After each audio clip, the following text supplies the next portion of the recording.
Well, good afternoon, everybody. This is Matt, aka the Lumberjack Landlord, here with Mike Zuber from One Rental at a Time. And I got to tell you, this is going to be an action-packed day. Mike, super excited to have you here. We got a lot to cover and encouraging fun stuff actually to cover largely. So I'm actually very excited about that. So for those who don't know, Mike Zuber from One Rental at a Time, book, videos, courses, books, videos, courses, but we read all the comments on all of our videos. Yep. And so if you didn't get a response back, we're actually ignoring you. And it's because we just live by the adage, if you didn't have something nice to say, you didn't say anything at all. Mike does a better job with that life lesson than I do. But that being said, one of the comments that was on the video that we did, so super awesome. If you guys haven't seen it yet, there was a video on One Rental at a Time, Mike's channel, that talked about the money that was donated to the food bank. So for both Mike and I, we both grew up with not very much money and sometimes felt that and saw all the different ways that you can feel that. And certainly from food can be an issue. And so what was really awesome was we wanted to, do this and give back as part of the big 500 house challenge that Mike had from One Rental at a Time. So I wanted to turn it over to him, have him talk a little bit about that, because what was really interesting was a viewer comment on that video. And that's what I kind of wanted to get into. But Mike, if you can just give people like a quick 60 seconds on the 500 purchase challenge, so people know why we gave the money to the food bank, aside from just being great people. But actually, and trying to help folks out, but then we can get to the comment. So about a year ago, so May 31st of last year of 2021, I had a moment with another expert, like, how do you know what you're doing? So I went back to my history and I could point at about 150, 160 deals that people closed because of One Rental at a Time. It was cool, but frankly, not enough. Right. I do 4 or 5 videos a day, every day, haven't missed a day. That sucked. Just sucked. So I took that. Yeah, exactly. So I took up a goal that was published June 1st of last year that we were going to do 500. I bought 1,500 cars because I fully expected to blow it out. But we did this, and then we did some crazy things. Like Dion wanted to see me dye my hair purple. I'm positive he didn't think I would, but I'm like, sure, why not? And I did. Most importantly to me is I wanted to cut a big check to a food bank. And I was thinking initially that Olivia and I would cut a check $10 for every house that somebody closed, right? So 10 times 500 is 5,000. That's where my vision was, a $5,000 check, which would have been the largest donation I've done to a food bank to date. Over time, this became known, and then my experts stepped up, like yourself, like Dion, like Matt, the mortgage guy, Omar, the list goes on. And pretty soon we were at about $900 or $9,500 in commitments. And then as we got closer and the 500 became a reality, because again, I wasn't sure we'd get there, right? Sure. 150 to 500, didn't know if we can get there. We were getting there. Students, followers wanted to donate. So long story short, we donated almost $15,000 because we did hit this goal. And that was cool. I actually interviewed the food bank's president, I think, yesterday. So again, full acknowledgement.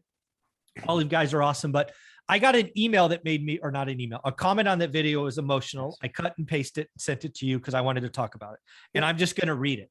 Sure. Because I want you and I to answer this question for this 16-year-old. The handle is Hacker. Amazing. Very impressive. From food insecure to financial freedom. What is the name of the charity? How can I donate? So we took care of that. I have to ask, since you were there, what advice would you give a smart 16-year-old kid with a good heart and a good work ethic that has parents that struggle, just keep the lights on, or maybe even have parents that aren't supportive at all, perhaps even dysfunctional, and experiencing food insecurity? But this young person would like to break the cycle and get out of the poverty trap and experience financial freedom. So as I read this for the 100th time, I can't tell the hacker is 16, or maybe they have a 16-year-old in mind as they write that. Either way, I want you and I to talk to this 16-year-old because we were both that 16-year-old at one point. Yeah. So go ahead. Your show, you first. I mean, yeah, it's 16. I'd already been out of school a couple of years. Yeah, dude, you were already on your way. Well, I was a 14-year-old dropout. Yeah. So yeah, man, I remember I did any job that I could get. You know, I was delivering newspapers and doing lawns and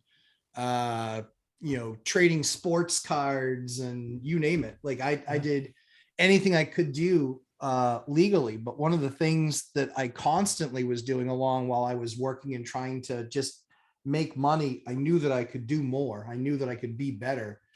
It was creating and understanding, attaining knowledge. There is no easier time to get educated on a topic. There's no easier time than right now, today. There's no easier time. There is unbelievable amounts of data, unbelievable amounts of data. So I think that, I remember those days. I remember having a good heart and being a hard worker. And those things are really important because those two things right there instantly make you a top 10% person in my eyes. If you're a giver, and you're also a hard worker, those to me are the most important things, is that you give back, and you give out of your lack. You'll be amazed that there's not addition there, that there's multiplication. So that's what I would say to that, to kind of that piece of it. So the good news is that don't listen to all the people that are going to tell you no. Don't listen to all the people that are going to discourage you. Don't listen to all the people that are going to tell you how hard it is. They've already given up. They're never going to get there. They're not even going to be has-beens. They're going to be never will be's. Mm-hmm. And so you have the opportunity to become exactly what you think you can become. There's going to be times of doubt.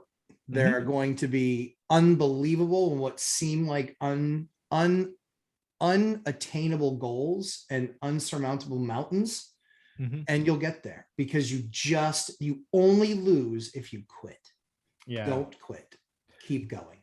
Yeah, there's so many things. Because I was originally typing a response to this. I'm like, there's got to be a word limit. I can't get it all in this comment. So I just told him, look out for a video, because I just can't type all of them. So I've thought about this now for almost 18 hours. Yeah. So the first thing I want to tell people is the world owes you nothing. Simply because you were born and you're breathing, the world doesn't owe you anything. And I say that hoping this 16-year-old case is not a 16-year-old kid's not offended by that, because some people I say that to will immediately get offended and are turned off. Well, you're never was, right? The world owes you nothing. Sorry, owes you nothing. Second, again, you have two guys here that were in your situation, or perhaps even worse. It wasn't good. It wasn't good. And don't let that situation define you. It's easy, and perhaps even easier, to stay there. It's like a magnet that it tries to draw you back. It could be your friends. It could be your family. It could be an employer. It could be anything. They're just trying to hold you in place. You have to break it. It will. One of my superpowers, and I say this as nearly a 50-year-old who didn't even know it until 5 years ago, is my ability to put my head down and freaking ignore everything else. Ignore my parents, ignore my friends. I just go, and I don't stop. I just don't stop. I've been doing 5 or 6 videos a day for almost 3 years. I would not know any different. I just go. And that's what I would tell you. There are some skills that I think you need to focus on. For me, $1 million skill is public speaking. Yeah, for sure. Again, you may not believe this, given that I talk to a camera for 2 hours a day, or I spoke in front of 10,000 people. I'm an introvert, or at least was through college. And I went to one class only because it fit my schedule, public speaking, that changed my life. I would have, looking back on it, that again, that course, that one college, a junior college course that changed my life is public speaking. The other ones in today's environment, I think, the ability to go deep and focus. I mean, I probably wouldn't go to college today if I was coming out, because again, I would bust my ass selling something. I would be on commission for sure. And I would be building a side hustle. Whether it be real estate, maybe. Would it be baseball cards? I don't know. I mean, the riches are in the niches. As a 16-year-old kid, by the time you are 18, if you focus, you could have a following, be a known quantity, be an influencer in your niche. It takes a lot less than you think. You get to 1,000 followers, which isn't easy. That's enough to build something. Find your passion, find your interest. Don't give up. The world owes you nothing. Don't think it does. Don't let your situation define you. In fact, the thing that you and I have about our situation as teenagers is there's no question that you and I have it as fuel that we can call on any time we want. And believe me, I have. You want to piss me off? Get me to think about that time. I will work 50 hours straight. I mean, just don't even think about it. So what I would tell this person at 16 is and the last thing I will say is 16, dude, most of your life is going to be amazing. It may feel bad today because your parents are this or that, and you're going to be under their roof for a couple more years. As somebody who has his dream car, as somebody who has bought season tickets to his sport team, as someone who has done some amazing things, most of your life is ahead of you. Yes. And it will be amazing. Right. I think it's the Navy SEALs that have a saying that the only easy day was yesterday. Adopt that. Get in the suck. Yep. Get to work and enjoy it. It is so fun. Just go. So that's what I would tell them. Yeah. Keep on pushing. Slow is smooth and smooth is fast. When you think nothing's moving, things are moving so long as you're moving. The only time you're going to lose is if you give up. You keep on pushing forward. You keep on accumulating knowledge. Forget this idea about find a mentor and then just live with them. Like that just doesn't work. Those people aren't out there. No one has that amount of time to dedicate. And so find people that have been really successful, understand their patterns, understand their habits, understand where they were successful, and recognize that not always will the success that they had in that area work in other areas based on their approach. So whatever it is that you want to be successful at, find other people that are successful at that thing because they know what it took to get there. So I was just thinking, right, let's just pretend like there are these body switching things you could do. So let's just say it. I'm 50, right? I was just thinking, would I trade my situation today to be 16 again? The answer is probably yes, right? You could come into my body, 50, got a bunch of stuff, don't have to work, or I could be 16 and try to do this again. I think I make that trade. 34 years with knowing what I know. That's the key, right? Right. Knowing what I know. I think I make that switch. Yeah. Because in 34 years. Mike, we're only 20 years into our journeys. Yeah. And you're my 3 God. years into your YouTube journey, right? Yeah. Like, oh my God. Yeah. So yeah, I would make that trade. Yeah. So hacker, if this is you, or if this is for a 16-year-old that you know, stay strong, be encouraged.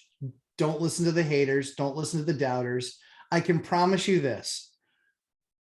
I think it's fairly easy to say that I'm probably more successful than all of my friends are from that age. Oh, there's no question. Infinitely more, like significant, like eons past. Yeah. And it's because I didn't listen to them and they got together and they made excuses of why they weren't going to be successful. Yeah, dude, I mean, high school dropout at 14. That's not a recipe for a lot of success. Not typically, right? No. So, but I was told in one of the comments that I'm not the only ninth grade dropout to make money. I looked it up. There really aren't any others that I could find. Nothing that are super famous. Yeah. But listen, hacker, do it to it, man. Do it to it. I would make the trade. Go. Oh, do the work. You've got your whole life in front of you. Keep those two simple things though. Make sure that you stay with a good heart, and make sure that you never stop working. You do Amen. those two things, and eventually the work that you're doing later on in life will be whatever you choose to work on. It won't be work. It won't be work. It'll be whatever you're choosing to do with your life at that point. I was just thinking, so if again, we make that switch, I am probably financially free by 25 instead of 45. Yeah. Yep. Yeah. It's much earlier. It's happening in your mid to late 20s as opposed to mid to late 40s, or for me, mid to late 30s. Yeah, for sure. That time makes a difference. So, Mike, tell everybody where they can find you, my friend. One rental at a time. It should not be hard to find. YouTube, books, courses, Instagram, website. Have a good time. Thanks, buddy. It's all awesome. Lumberjack Landlord on YouTube, Lumberjack Landlord on Instagram. Also, check me out 11:30 a.m. Eastern time on Sundays after One Rental at a Time does their daily financial news. And if you like asking questions of Mike on a Saturday morning, he's available 8 a.m. Pacific time, 11 a.m. Eastern time. They're answering questions for about an hour or so. So, Mike, thanks so much for the time. Looking forward to segment number 2. Got it. Thanks, sir.